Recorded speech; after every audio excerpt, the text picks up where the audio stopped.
Le ministère en charge de la gestion des situations d'urgence révèle que depuis le début de cette année, l'abondance des précipitations a provoqué des catastrophes un peu partout sur le territoire national et jusqu'au 20 février, 48 personnes ont perdu la vie et environ 90 ont été blessées. Le district de Gakenke a notamment été touché et ses habitants affirment que les catastrophes sont fréquentes et que par conséquent qu'il faut une solution durable. Ceux qui ont été touchés ont reçu du matériel pour les aider, notamment des tôles. Mais le problème est que les catastrophes sont devenues répétitives dans cette région.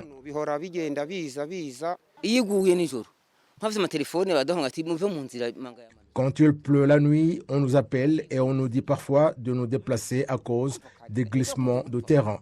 Nous sommes inquiets car personne n'aimerait mourir. La mauvaise chose, c'est qu'il pleut toujours pendant la nuit. La décision du gouvernement de déplacer la population résidant en zone à risque et l'installer ailleurs est la solution durable afin que personne ne succombe aux catastrophes dues aux pluies diluviennes. Le ministère en charge de la gestion des situations d'urgence indique cependant qu'un autre procédé est utilisé pour qu'environ 12 000 foyers soient bien installés sans qu'il ne soit pas nécessaire de les déplacer.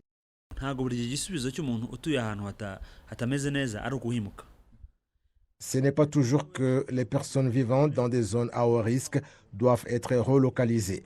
Parfois, une zone peut être bien reconstruite et les citoyens peuvent rester en toute sécurité dans cette zone.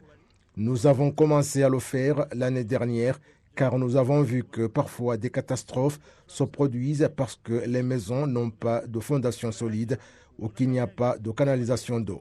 Lorsque cela est fait correctement, les citoyens peuvent rester dans cette zone et la relocalisation ne peut se faire que là où il n'y a pas d'autre option.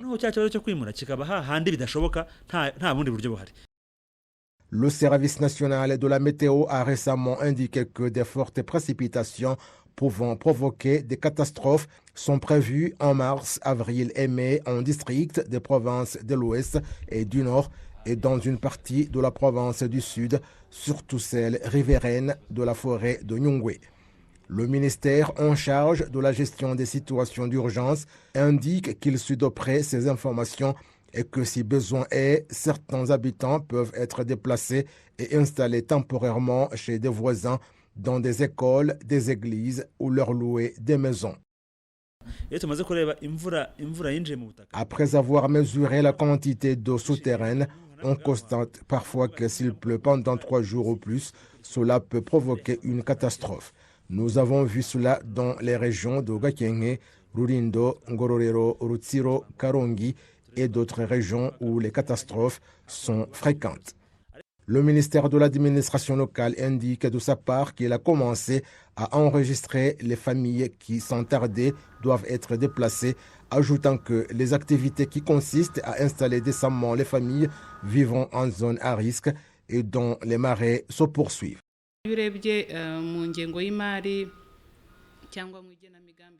Dans notre planification, nous avons toujours un certain nombre de familles qui seront déplacées. Nous avons encore au moins 2 ou 3 ans pour finir de relocaliser tous ceux qui doivent l'être. Les relocaliser de façon permanente peut être difficile pour le moment, mais nous pouvons au moins le planifier et les relocaliser temporairement pour leur sauver la vie.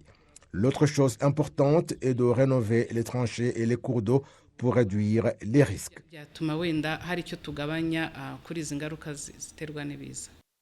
Le ministère de l'administration locale indique que jusqu'à présent, environ 15 195 foyers ont été déplacés des zones à risque et des marais et que l'objectif est d'installer ailleurs environ 90 000 foyers à l'horizon 2024.